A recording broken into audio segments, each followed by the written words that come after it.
Intéressé au télécarte, un mot qui fait son entrée aujourd'hui dans le dictionnaire de l'Académie française. Le télécarte, c'est ce petit morceau de plastique portant une puce qui vous permet de payer les communications téléphoniques.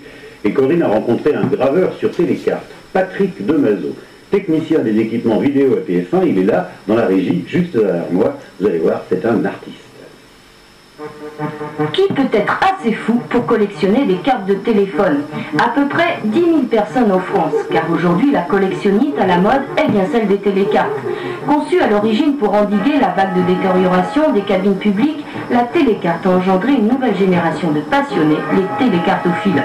Aujourd'hui donc nous sommes envahis par ces millions de petits morceaux de plastique dont il faut bien reconnaître l'aspect peu séduisant. Pour Patrick Demazo, la télécarte suscite pourtant par son aspect visuel un effet de surprise chez autrui. Aussi s'est-il penché très vite sur ce nouveau support. Ma démarche était en fait de prolonger la communication quand elle était terminée, quand on jetait cette carte lorsqu'elle était épuisée. Et en fait j'ai voulu prolonger cette communication en gravant des images.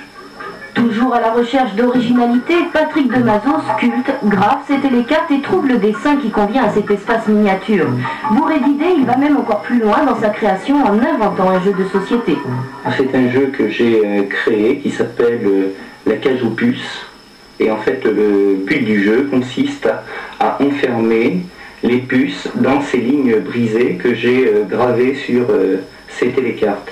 Et chaque joueur pose sa carte et essaie d'enfermer ses puces à l'intérieur de ces lignes brisées et marque des points.